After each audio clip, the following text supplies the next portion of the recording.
출애굽기 15장은요, 모세와 그를 따르는 백성들의 노래입니다. 근데 그 노래가 어마어마한 승리를 거둔 그 공동체의 노래예요. 한마디로 이제 역대급 승리의 노래인 거예요. 하나님께서는요, 역대급 최고의 승리를 우리에게 노래하게 하신다는 거예요. 이전에 경험해보지 못했던 승리라는 거예요. 상상도 못했던 승리라는 거예요. 기대하지도 못했던 승리라는 거예요. 이런 승리가 내 인생에 있었을까? 그러한 승리의 기쁨을 주님이 주신다는 거예요. 한 민족이 멸절당할 수 있는 위기였다가 오히려 이집트 군대가 사라지고 그 하나님의 백성이 살아나는 그런 운명적이고 정말 초유의 사건을 벌인 거예요. 그렇게 얻은 승리니 그 감격이 얼마만큼 되겠어요. 그래서 우리가 이 상황을 조금 되짚어 보는 게 필요하다고 생각해요. 모세가 이끄는 하나님의 백성들이 애굽이라고 하는 나라, 이집트라는 나라로부터 떠나게 되었어요. 하나님의 명령을 따라서 그들은 오랫동안 400년이 넘도록 그 이집트에서 종으로 살고 있었습니다. 근데 그 종살이를 그만해라. 하나님이 이제 나라를 세우실 것이다. 그 명령을 듣고 광야로 들어섰습니다. 그래서 파라오도 그 애굽의 왕도 보내기 싫었는데 9번이나 계속 어떤 하나님이 보내시는 이적과 같은 기적에 지치다가 마지막 10번째 재앙 앞에서 그 마음이 무너지고요. 그래 가라 보냅니다. 보내고 난 다음에 애굽의 왕 파라오의 마음이 바뀝니다. 그리고 가만히 눈 떠서 생각해 보니까 고된 일을 해야 될, 노역을 해야 될 일꾼들이, 노예들이 다 없어져 버린 거죠. 그러니까 얘들을 안 되겠다. 얘들을 쫓아가서 잡아야 되겠다. 그래서 급하게 군대를 끄집어내서 그 이제 광야로 나간 하나님의 백성들을 추적하기 시작합니다. 이때 하나님의 백성이 진퇴양난에 빠지죠. 뒤에를 돌아보니까 막 이집트 군대가, 적군의 군대가 막 몰려오는 거예요. 말과 기병과 뭐 압도적인 군사력을 갖고 오는데 하나님의 백성들은요, 손에 무기가 없어요. 그냥 예배드리러 나온다 그래서 나온 거였거든요. 그러니까 무기도 없는데 그럼 도망치려고 했더니 앞에는 홍해라고 하는 큰 바다가 길을 막고 있어요. 그럴 때에 이걸 어떡하지? 그럴 때 하나님께서 그 바다의 길을 열어서 이 백성을 피하게 하십니다. 그걸 건너게 하세요. 인류 역사상 최초로 일어난 일이에요. 그래서 역대급인 거예요. 전무후무한 일이죠. 하나님의 백성이 도망을 쳐야 되는데 바다의 길을 열고 거기 마른 땅같이 그것을 건넌 것이죠. 그래서 적군들도요, 이 놀라운 장면을 같이 봅니다. 그러면서 하나님의 백성들이 그 바다 가운데로 난 길로 걸어가는 걸 뒤에서 지켜봐요. 그리고 그들이 무사히 건너는 걸 보고 그럼 안전한가? 그래서 자기들도 뒤늦게 뛰어 들어갑니다. 그러다가 그 적군들이 홍해 바다 한가운데를 지나갈 때쯤에 하나님께서 그 바다를 다시 합치게 해버리죠. 그래서 이집트 군대는 거기에서 완전히 수장당하고 몰살을 당합니다. 그게 이 사건의 승리의 요점이에요. 그 이야기입니다. 하나님의 백성들은요, 전쟁 한번 하지 않고 승리를 얻게 된 거예요. 그야말로 역대급 승리인 거예요. 하나님께서 그 사랑하는 백성에게 출애굽 공동체가 겪었던 그 역대급의 승리 너도 경험하게 해줄게. 그 얘기인 거예요. 내 사랑하는 백성아, 나는 너를 사랑한다. 그렇기 때문에 너희가 전혀 기대도 안 하고 전혀 예상도 안 하고 전혀 상상조차 안 했던 승리 내가 너한테 맛보게 해줄게. 그거거든요. 그것이 하나님이 우리를 향해 보내주신 격려의 메시지고 응원의 메시지예요. 이 역대급 승리의 노래를 부르는 이 아내가 되기를 주님의 이름으로 축원합니다. 하나님께서 직접 원수를 갚아주실 때 역대급 승리가 이루어진다는 거예요. 우리가 원수를 갚는 게 아니라 하나님이 직접 갚아주신다는 거예요. 홍해가 갈라지는 그 사건 직전에 원수들이 한 말을 기억해서 지금 되새김하고 있어요. 원수들이 이렇게 얘기했다는 거예요. 내가 모세와 너희들을 쫓아가서 따라잡을 거야. 그리고 너희들이 가진 거, 그 모든 건 내가 다 뺏을 거야. 그 빼앗은 것을 내가 맘대로 쓸 거야. 나를 위해 네가 갖고 있는 모든 것들을 이기적으로 사용할 거야. 그리고 내가 칼을 뽑아서 내 손으로 너희들을 쳐버릴 거야. 이런 원수들의 호언장담은요, 당시의 모세 입장에서는 허풍처럼 들리질 않았어요. 이건 진짜 그렇게 될 것 같아요. 왜냐하면 그 중가부족의 큰 군대가 와서 모세와 무기 하나 들고 있지 않는 이 약한 무리들, 모세를 따르는 무리들을 치면 정말 그냥 그렇게 될 것 같았어요. 예, 그러니까 이건 하나님이 개입하시지 않으면 99.9% 이렇게 되는 거예요. 근데 이런 상황에서 모세와 그의 백성이 직접 이 상황을 타결할 수 있는 능력이 0%에 가까운 그 상황에서 하나님이 직접 개입하신 거예요. 하나님이 직접 이 상황을 역전을 시켜주셨어요. 살아가다 보면 억울한 일 많이 당합니다. 필연적으로 당해요. 그럴 때 우리가 원수를 갚으면, 우리가 응대하면, 성경이 뭐라고 얘기하신지 한번 볼까요? 로마서 12장 19절입니다. 내 사랑하는 자들아, 너희가 친히 원수를 갚지 말고 하나님의 진노하심에 맡기라. 기록되었으되 원수 갚는 것이 내게 있으니 내가 갚으리라. 주께서 말씀하시니라. 아멘. 예. 너희가 친히 원수를 갚지 말고 하나님에게 맡겨라. 그러면 하나님께서 내가 직접 원수를 갚아줄 거다. 그러면서 그 얘기를 하는 대상이 내 사랑하는 자들아. 하나님이 사랑하는 자들은 억울한 일을 당하고 힘든 일을 당해도 그 원수를 하나님이 직접 갚아주시겠대요. 한 번만 이런 얘기를 했으면 그런가 보다 할 텐데 신약 성경에서 2번에 걸쳐서 서로 다른 저자의 기록에서 그렇게 나옵니다. 히브리서 10장 30절 말씀. 원수 갚는 것이 내게 있으니 내가 갚으리라 하시고 또다시 주께서 그의 백성을 심판하리라 말씀하신 것을 우리가 아노니. 아멘. 하나님의 백성은요, 숙명적으로 원수들의 공격을 받습니다. 이거는 받을 수도 있고 안 받을 수도 있는 게 아니라 하나님의 백성들은 숙명적으로 원수를 받는데요. 이거는 원리예요. 예수님께서도 그러셨어요. 세상이 너희를 미워하거든 이상히 여기지 마라. 너희들을 미워하기 전에 예수님을 먼저 미워했다는 거예요. 그래서 우리가 예수님의 편인 것 때문에 우리는 어쩔 수 없이 미움을 당할 때가 있어요. 그리고 오해를 받을 수가 있고 가짜 뉴스에 휘달릴 수가 있어요.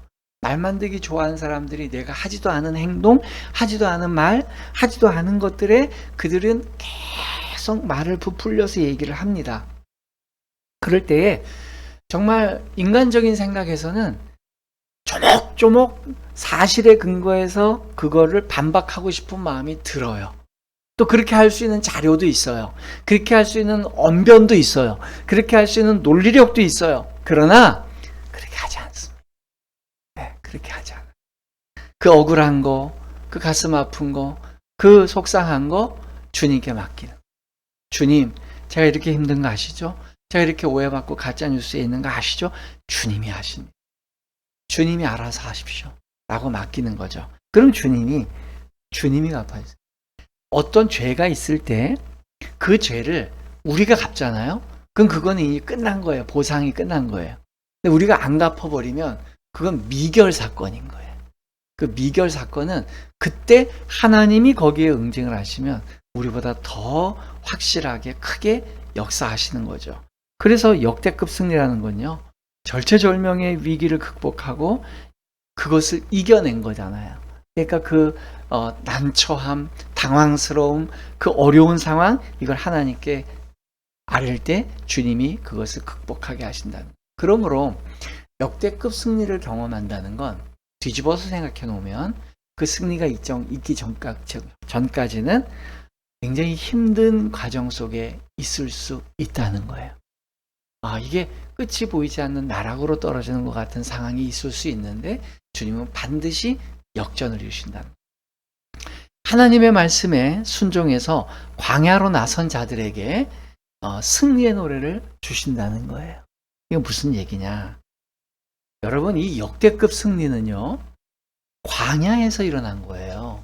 하나님의 백성이 광야로 나오지 않았다면 이러한 역대급 승리를 경험할 수 없었을 거예요. 모세가 하나님이 나라를 세우신답니다. 우리 그 나라로 갑시다 하고 나옵시다 라고 나갈 때에 100%의 모든 하나님의 백성이 다 나왔겠냐? 이스라엘 백성이 다 나왔겠냐? 저는 한두 명 낙오된 사람이 있을 수 있다는 여지가 있다는 거죠. 그런 사람은 왜 남았을까요? 그 사람은 이유가 뚜렷해요. 아니, 지금 여기는 비록 종살이긴 하지만 그래도 먹고 살 게 있는데, 아니 저기 광야로 들어가면 거기 사막인데 뭐 풀 한 폭이 없는 모래만 있는 곳으로 들어가는 건데 거기 가서 죽으면 어떡해? 아, 난 거기 그런 모험 안 할래. 모험을 안 하려고 한 사람들 남았을 거예요. 그분들은 400년 넘도록 조상들이 살아왔던 그 익숙한 생활에 그대로 젖어 있던 사람이에요. 그리고 종살이가 부당하다는 거 알아요. 그러나 부당하더라도 여기에 있으면 생계의 걱정은 할 필요 없다. 그걸 선택한 사람들인 거죠. 그래서 그들은요, 부당하지만 현실과 타협해서 먹고 살만하고 견딜 수 있다면 난 여기 머물래. 그렇게 한 사람들은 안 나왔을 거예요. 그 사람들은 이 승리를 경험하지 못한 겁니다.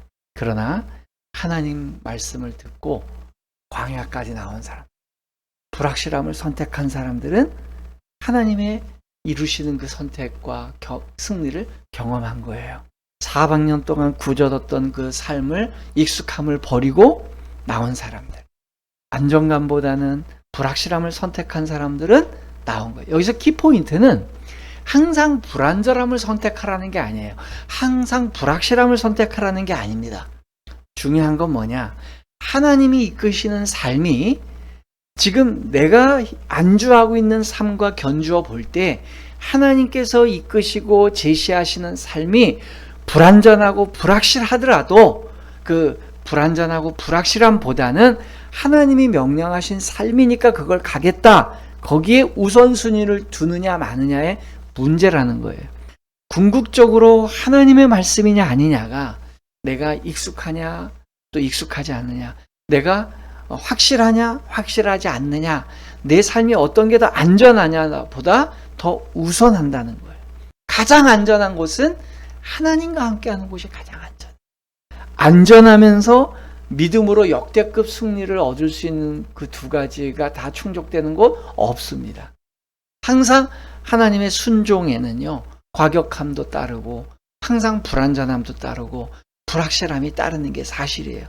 위험을 감수해야 승리가 큰 거예요. 그래서 하나님께서 이루시는 승리의 현장에 있어야지만 승리의 노래를 부를 수 있는 거예요. 하나님을 향한 신앙은요, 관념이 아니에요. 하나님을 향한 신앙은 생각하는 게 아닙니다. 계산하고 머리로만 이해하고 지적인 깨달음으로 이렇게 넘는 게 아니에요. 하나님을 향한 신앙은 직접 참여하고 함께 할 때 상상 이상의 경험을 하게 되는 것입니다. 그래서 하나님의 이루시는 그 승리는요, 현장에 있을 때 느껴지는 거예요. 그래서 이 말씀을 우리에게 하나님이 주셨다. 그 의미는 명확한 거예요. 얘야, 올해는 말이야, 내가 이 승리를 간접적으로, 영적으로 이렇게 줄 게 아니야. 네가 현장에서 느끼도록 줄게. 이 메시지인 거예요. 온라인 예배보다 현장 예배에 오는 이유가 뭐죠? 바로 그거예요. 현장 예배 올 때 그냥 어떤 목사님을 통해서 온라인으로 예배를 드리면 정보는 얻을 수 있어요. 아, 그래, 목사님이 저 본문을 저렇게 해석하시는구나, 저런 뜻이구나, 이런 건 느낌이 와요. 그러나 현장에서 주고받는 에너지와 또 여기에서 이루어지는 찬양과 하나님께서 현장에서 임하시는 성령이 실제 하시잖아요. 여러분, 성령이 실제 하시기 때문에 오는 감동이 다른 거예요. 하나님께서 주시는 역대급 승리의 비결은요, 이해하기 때문에. 저는 이거를 지난 한 주간 동안 이 말씀 묵상하면서 너무 은혜가 되는 거예요. 여러분, 이게 뭔 뜻이냐면요, 보십시오. 하나님의 백성들은 왜 바다를 건너갔는데 물에 안 빠졌고, 그 뒤에서 지켜보다가 나중에 뛰어든 그 적군들은 왜 바다에 빠져 죽었을까요? 이유는 하나예요. 적군들은요, 망설였어요. 바다가 갈라지고 거기에 사람이 걸어가는 건요, 하나님의 백성들에게도 경이로운 장면이지만 적군들에게도 경이로운 장면이에요. 경이롭고 이상한 건 둘 다 마찬가지예요. 아니, 하나님의 백성들이라고 이게 정상적으로 보기에서 이거 비정상입니다, 여러분. 비정상이고요. 이상한 일이에요. 그런데 왜 하나님의 백성들은 거기를 들어갔을까요? 망설이지 않고 들어가죠? 그 비결이 뭐냐? 바로 이야기. 무슨 뜻이냐? 하나님의 백성들이 바다가 열리자마자 그 안으로 들어갔던 이유는 그 일이 있기 전에 하나님이 이야기하죠. 얘들아, 내가 너희들 길을 열어줄 거야. 모세가 바다를 향해서 지팡이를 내밀 거야. 그리로 가. 그러니까 미리 하나님께서 백성에겐 이야기를 해주신 거예요. 내가 이야기할 거야. 내가 이야기하는 거 잘 들어. 난 이렇게 할 거야. 라고 이야기를 시작해요. 그리고 주님이 거기에 바다를 향해서 순종하고 손을 내밀었을 때 길이 열린 거예요. 그때 백성은 안 거예요. 하나님이 이야기하신 게 실제가 됐고. 그러면 이건 하나님이 하신 거잖아. 그러니까 들어간 거예요. 근데 그 적군의 백성을 우리가 나무랄 수 있습니까? 이들은 하나님이 이야기를 안 해줬어요. 이게 왜 갈라졌는지 설명을 안 해준 거예요. 사전에 얘들아, 내가 저기 바다를 가를 거다. 너희들도 믿음이 있으면 쫓아와서 애들을 죽이든지 말든지 마음대로 해. 근데 내가 가를 거야 라고 얘기해 줬으면 그 얘기를 들었지만 그 적군의 장수들이 그거는 뭐 있지도 않은 신이 얘기한 거고 나는 너 같은 신을 안 믿어. 그랬으면 믿음이 없는 거예요. 근데 적장들은요, 이 얘기를 들은 적이 없어요. 그들은 보는 현상만 보는 거예요. 비현실적이고 이상한 현상만 보는 거예요. 근데 어떻게 들어가? 그러니까 그들은 확인이 필요했던 거예요. 어떤 애들이 지나가서 끝까지 안전하게 건너갈 수 있는 걸 봤더니 아하, 이거는 안전하게 건너갔어? 그럼 우리도 안전하게 건너갈 수 있을 거야. 안전이 확인된 다음에 건너간 거죠. 그때 그 이야기의 주인공인 주님은 내 사랑하는 백성은 건너게 하겠지만 얘기의 뒤편을 못 들은 거죠. 걔들은. 하나님은 두 가지 얘기해 주셨어요. 내 사랑하는 백성들아, 너희들은 바다를 육지같이 건너갈 거야. 근데 또 하나 얘기가 있다. 너희들을 쫓아가는 그 원수들이 있지. 난 걔들을 너희들이 건너왔던 그 바다에서 수장시킬 거야. 주님은 이야기하신 대로 일을 했어요. 하나님을 믿지 않는 사람들이 하나님의 심판을 받는 건요, 망설인 거예요. 하나님의 이야기를 듣지 못했기 때문에. 하나님께서 선택한 사람들의 특징은 하나입니다. 하나님의 이야기에 관심 있는 사람. 그런데 하나님을 믿지 못하고 심판받는 사람들은 그럼 뭐냐? 하나님의 이야기를 듣지 못하는 사람이죠. 그걸 하나님의 말씀이라 그러잖아요. 우리가 하나님의 말씀을 듣지 않는 사람. 하나님의 말씀, 하나님의 이야기를 들으려고 하지 않아요. 어떤 핑계를 대서건 가장 손쉬운 방법은 하나님의 뜻 자체를 알고 싶어 하지 않습니다. 그게 인간이 망하는 원인이에요. 아무리 설교를 해도 설교를 들으려고 하지 않아요. 네. 그리고 설교를 했는데 듣기 싫으면 설교자를 바꿔버려요. 하나님의 이야기가 없는 거예요. 그리고 굉장히 무서운 거예요. 하나님의 이야기 자체를 듣지 않으려고 하고 하나님의 이야기에 귀를 닫는 것. 그래서 예수님을 반대했던 당대의 종교 지도자들이 뭐라 그래요? 귀를 막아요. 스데반을 죽였던 그 돌로 쳤던 사람들도 다 일심으로 귀를 막고 그에게 돌을 던졌다. 그런 표현을 써요. 바울이 고난을 당할 때도 그가 돌 팔매질을 당하고 고난 당할 때 동일합니다. 그를 향해서 증오로 하나님의 백성들을 증오한 사람들은 일심으로 귀를 닫습니다. 하나님의 이야기를 듣지 않아요. 그렇기 때문에 하나님의 이야기 자체가 그것이 구원의 길이 되는가 하면 그것을 거부한 자들에게는 필연적으로 절망의 길, 심판의 길이 되는 거예요. 여기서 한 가지만 더 깨닫고 갈 게 하나 있어요. 여러분, 이 사건을 하나님의 입장에서 볼 필요가 있는 거예요. 자, 우리 인간의 눈에는 홍해라는 바다가 갈라져서 길이 나는 게 이게 상식이지 아니잖아요. 있을 수 없는 일이죠. 자, 그러면 하나님의 입장에서 하나님의 입장에서 물을 가르는 건 어떤 의미일까? 하나님의 이야기에 집중해 있는 사람들은 이게 하나님께 어렵지 않은 일이라는 걸 알 수 있죠. 우리 예수님 이야기 교회 성도들은 더 잘 알죠. 우리가 1월 달에 묵상한 말씀 있죠. 하나님이 창세기 1장에 창조할 때 제일 많이 하신 일이 뭐죠? 2번 이상 하신 일이 있어요. 물을 나누시는 디바인 워터야. 그러니까 하나님은 궁창 위의 물과 궁창 아래의 물로 나누셨어요. 일단 한 덩어리의 물을 궁창 위의 물과 궁창 아래의 물로 나누셨어요. 그리고 또 한 번 나누세요. 지표면에 있던 물을 나누셔서 바다가 되게 하시고 묻이 드러나게 하셔서 육지가 되셨어요. 하나님의 창조 행위 중에 2번 이상 한 행위 중에 하나가 물을 나누시는 일이에요. 그러니까 하나님 입장에서 보면 이건 굉장히 여러 번 하던 일인 거예요. 그죠? 그러니까 아무것도 아니야. 야, 내가 창조 때 계속 하던 일이 물 나누는 거거든? 그게 뭐 어렵겠냐? 이런 얘기신 거예요. 그러면 잘 보세요. 하나님의 이야기에 관심이 많던 사람은 모세가 바다를 가르쳤을 때에 알아들었을까요? 못 알아들었을까요? 알아듣는 거예요. 바다를 가르셔서 뭇을 드러내셨던 분, 바다를 가르셔서 육지를 드러내셨던 분이 창세기 1장에 나왔던 분이에요. 그분이 너희들을 지금 데리고 나오신다는 뜻이에요. 그러니까 하나님께서 지금 이루시는 이 장면은 어떤 장면인가 하면 하나님께서 그냥 천사 몇 명 보내갖고 지금 너희들을 대신해서 싸우겠다는 뜻이 아니라, 야, 나는 창조주야. 니들이 함부로 내 백성 건드려? 나는 이 우주를 만든 창조주가 보호하는 내 백성이야. 감히 너희들이 내 백성을 건드리냐? 너희들 맛 좀 봐라. 그리고 백성들에게 얘기해.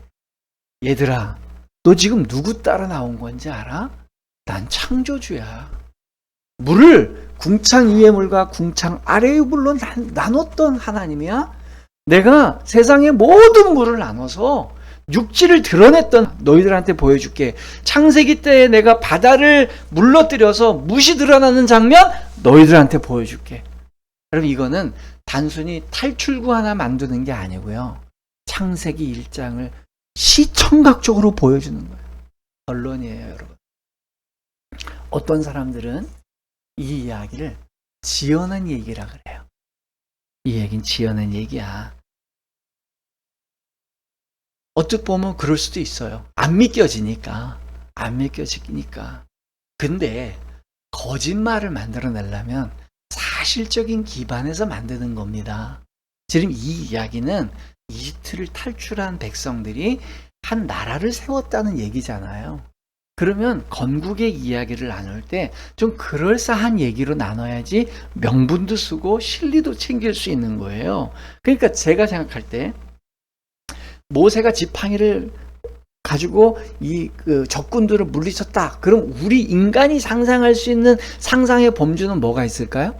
그 지팡이가 엑스칼리버 같은 아주 강력한 검이 되어서, 아니면 손오공의 그 지팡이처럼 늘어나서 모세가 이 지팡이를 확 휘둘렀더니만 적군의 군대가 한꺼번에 막 다 무너졌다. 아니면 모세의 지팡이에서 광선이 나와서 그들을 막 천둥이 쳐서 죽였다. 이 정도는 인간이 상상할 수 있는 거잖아요. 창작을 해도. 근데 전 세계 누가 이 일이 있기 전까지 하나님의 백성이 지금 군대에 쫓김을 당하는데 바다를 열어서 거기를 가게 하겠다는 상상을 인간인 누가 그렇게 합니까? 소설을 써도 이렇게도 못 쓰는 거예요. 아무리 판타지를 적어도 이렇게 할 수는 없어요. 그럼 왜 이렇게 됐을까요? 사실이니까.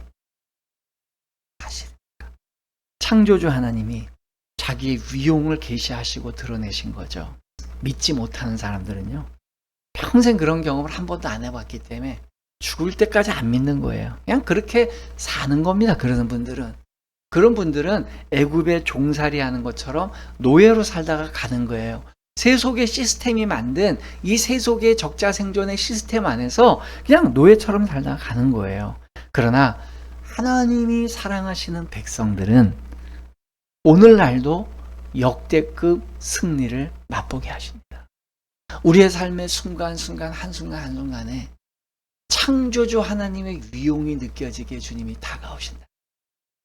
인간이 할 수 있는 건 하나도 없다고 생각하는 그 순간에 주님은 일하신다. 그럴 때에 억울한 일을 당해도 하나님을 바라보는 이유가 그겁니다. 낭패스러운 일을 당할 때에 역대급 승리를 기대할 수 있는 게 그겁니다. 원수들이 우리를 죽음의 공포로 몰아넣어도 우리는 이길 수 있는 거예요. 왜? 하나님은 그런 분이니까. 타협하고 세속의 시스템에서 그냥 적당히 그냥 타협하고 거기서 주는 거 먹고 살면서 적절하게 내 만족 누리면서 사는 거 그냥 전전긍긍하게 삶을 연장하다가 가는 겁니다. 망설이는 자들은요, 역대급 승리에 경험할 수 없습니다. 광야로 나온 자들만 경험하게 됩니다. 하나님의 말씀에 순종해서 홍해 앞까지 나와서 마지막 절망의 바로 그 앞순간까지 와본 사람만이 창조주 하나님의 위용을 경험하게 되는 것이죠. 우리가 인생 살아가다 보면요, 출구가 보이지 않을 때처럼 느껴질 때가 있어요. 이제 패배가 역력할 때가 있습니다. 어떤 분들은 건강 때문에 갑자기 예상치 못했던 암이 찾아와서 내가 이 암 때문에 이제 바로 죽을 수밖에 없구나, 그런 느낌을 가질 때가 있고요. 어떤 분들에게는 경제적인 어려움이 원수까지 찾아올 때가 있어요. 모든 걸 잃어버리게 되고 아무리 계산을 해봐도 내가 평생 이 빚을 갚아도 내 삶의 기회로는 도저히 갚을 수 없을 것 같은 중차대한 경제적인 문제로 낙마할 때가 있어요. 또 어떤 분들은요, 인간과의 관계가 완전히 차단될 위기에 처한 사람이 있어요. 어떤 사람의 모함에 의해서 완전히 파렴치한 사람으로 그렇게 낙인 찍히는 경우도 있고요. 다시는 사회생활하거나 사람들 앞에서 출입할 수 없는 그러한 비난과 욕을 먹고 명예가 완전히 실추된 사람들도 있습니다. 그럴 때에 하나님께서요, 직접 우리의 원수를 무너뜨리십니다. 깨부셔 주십니다. 그 질병 주님이 완전히 해결해 주십니다. 그리고 그 경제적인 위기 주님이 생각지도 못했던 계기를 통해 회복시켜 주십니다. 또 우리를 괴롭혔던 인간관계의 문제, 실추됐던 명예 주님이 직접 원수를 갚아주시는 거예요.